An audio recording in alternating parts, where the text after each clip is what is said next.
My name is Elena Brooks. I'm 31 years old, and last Thursday at exactly 8:42 p.m., my father pointed at the front door and said, "Get out. I'm done carrying you."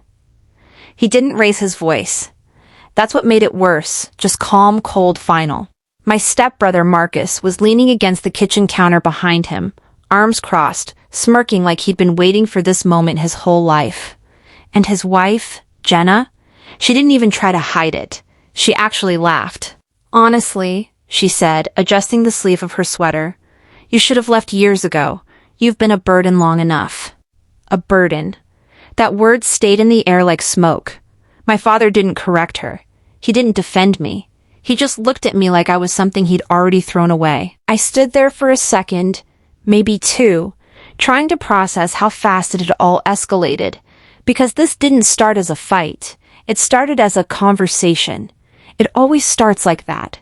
But this time, it ended differently. "Pack what you need," he added. "Marcus and Jenna are moving in. They need the space." Need the space. In that moment, something inside me didn't break. It went quiet. Completely quiet. Because what they didn't know was, they weren't kicking me out of their house. They were kicking me out of mine. And the papers I mailed 2 days later? Yeah. Those weren't just letters. They were eviction notices. For all of them. But before I tell you how that happened, I need you to understand something.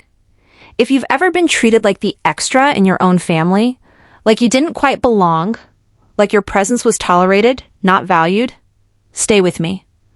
Because this story, it gets worse before it gets better. And then it gets a lot worse. Growing up, there were two versions of reality in our house. The one my father told everyone, and the one I actually lived. In his version, he was the hardworking single dad who rebuilt his life after my mom passed away. Marcus was the second chance son, the one who needed guidance, support, patience. And me? I was the independent one, the strong one, the one who didn't need anything, which really just meant I was the one who got nothing. I didn't realize it at the time. Not fully. Because when you grow up inside something, it feels normal until you step back. And then everything starts to look off. Like when I was 17 and got accepted into a state university with a partial scholarship. I remember coming home with the letter. I was shaking, excited, nervous, proud. My father glanced at it for maybe 5 seconds. "That's good," he said. Then he went back to watching TV. That same year, Marcus dropped out of community college, and somehow, that became a crisis. A full family emergency. We had meetings, discussions, plans. My father took out a $12,000 loan to help him figure things out. I got a pat on the shoulder. He got a financial safety net. But that wasn't even the worst part. When I turned 19, I started working 2 jobs, morning shift at a coffee shop, evening at a retail store, full-time student in between. I paid for my own books, my own transport, my own everything. Marcus? He was 24 at the time, living at home. No job, no rent, no responsibilities. Everyone moves at their own pace, my father would say. But apparently, only Marcus was allowed to move slowly. I was expected to sprint. By the time I graduated at 22, I had 0 debt. Not because I had help, but because I had no choice. I moved back home to save money. That's when things shifted. Because suddenly, I wasn't the daughter anymore. I was a tenant. $500 a month, my father said casually one evening. "For what?" I asked. "For living here," he replied. "Utilities aren't free." Marcus was sitting right there playing video games, eating food I helped pay for. "Does he pay?" I asked. Silence. Then my father sighed like I'd asked something unreasonable. "Marcus is still figuring things out." Of course he was. He'd been figuring things out for 10 years, but I didn't argue. I paid. Every month. On time. No complaints. Because I thought, maybe this is temporary. Maybe one day it'll balance out. I was wrong. Over the next 7 years, I paid exactly $42,000 in rent. $42,000. to live in a house I believed belonged to my father. I didn't realize it at the time, but I was funding something I didn't understand yet. And then there was my grandmother. My dad's mother, Margaret Brooks. She moved in with us in 2016 after her health started declining. She had a small room near the back of the house, quiet, observant, always watching. She didn't talk much, but when she did, people listened. At least I did. One afternoon in 2018, she called me into her room. I remember the smell of lavender, the curtains half closed, her sitting in that old wooden chair by the window. "Elena," she said softly, "come sit." I did. She took my hand. Her skin was thin, fragile, but her grip was strong. "Do you know what fairness is?" she asked. I hesitated. "I think so." She smiled slightly. "No," she said. "You know what it should be. That's different." I didn't understand what she meant. Not yet. "I've been watching," she continued, "for a long time." Something in her tone made my chest tighten. "Your father loves you," she said, then paused. "But he doesn't see you clearly." That one sentence stayed with me, because it felt accurate, in a way I couldn't explain. "He sees Marcus," she added, "but he overlooks you." I swallowed. Didn't say anything, because saying it out loud would make it real, and I wasn't ready for that yet. She squeezed my hand again. "One day," she said quietly, "that's going to matter." I frowned slightly. "What do you mean?" She just smiled, a tired, knowing smile. "You'll understand," she said. And then she changed the subject. I didn't realize it at the time, but that conversation, that was a warning, and I completely missed it. 6 months later, she passed away, and everything changed. Just not in the way I expected. The funeral was quiet. Too quiet. 23 people, maybe 24. I counted because I didn't know what else to do with my hands. Marcus cried the loudest, big dramatic sobs, the kind that make people turn their heads. My father stood beside him, arm around his shoulder, comforting him like he'd lost everything.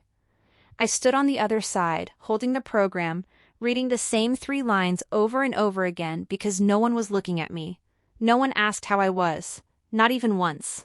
I thought that was it. I thought her story ended there. I was wrong, because 3 years later a letter showed up, and that's when everything changed. It was April 14th, 2023, Friday, 2:17 p.m. I remember the exact time because I had just gotten home from work early. My manager had let me leave after I closed a deal, a big one too, $18,000 commission. I was proud of that. I don't think I even told my father. Didn't see the point anymore. The envelope was sitting on the kitchen counter. Thick, cream-colored, my name typed across the front, not handwritten, typed. Elena Brooks.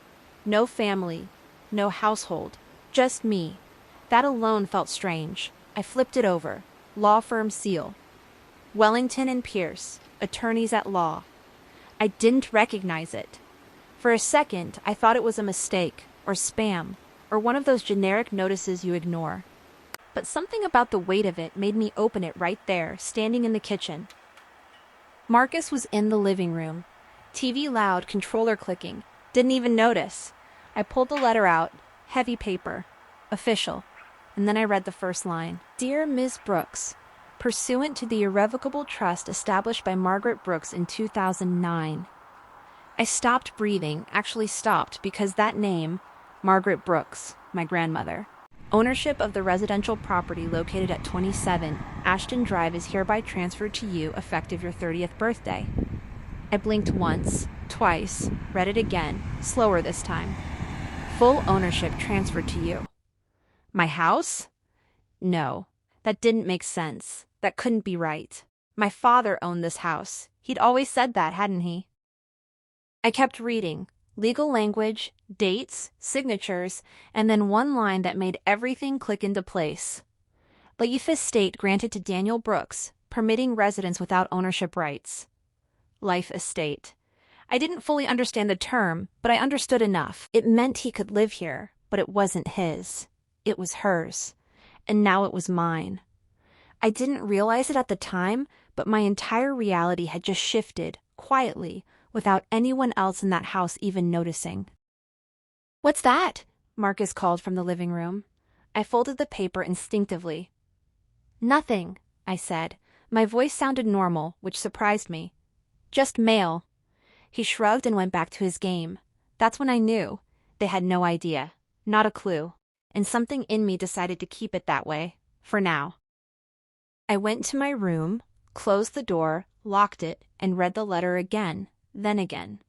Then I flipped to the second page. There was a phone number, a name. Jonathan Pierce, estate attorney.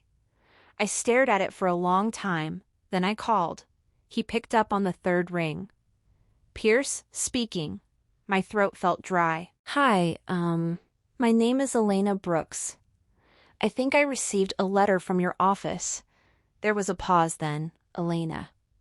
"Not Ems Brooks. Elena." "I've been expecting your call," he said. That sentence sent a chill down my spine. "Expecting?" "Yes," he replied calmly. "Your grandmother asked me to contact you when you turned 30. The transfer date was set years in advance." Years. She planned this years ago. "I don't understand," I said quietly. "I think it would be better if we spoke in person," he replied. "Can you come by the office tomorrow?" I hesitated, looked around my room, the same room I'd been paying to live in, the same room I thought I had no claim to. "Yeah," I said, "I can." "Good," he said. "Bring the letter with you." The call ended and I sat there alone, heart racing, because something didn't add up. If this house was mine, why did my father charge me rent? Why did he treat me like I didn't belong? Why did Marcus live here for free? I stopped myself, because I wasn't ready for those answers yet, but I was about to be. The next day, I walked into that law office at 10:03 a.m., third floor, glass doors, quiet hallway, the kind of place where everything feels important. Jonathan Pierce was older than I expected, late 50s, gray hair, sharp eyes. He shook my hand like he already knew me. "Thank you for coming," he said. I sat across from him. He slid a thick folder across the desk.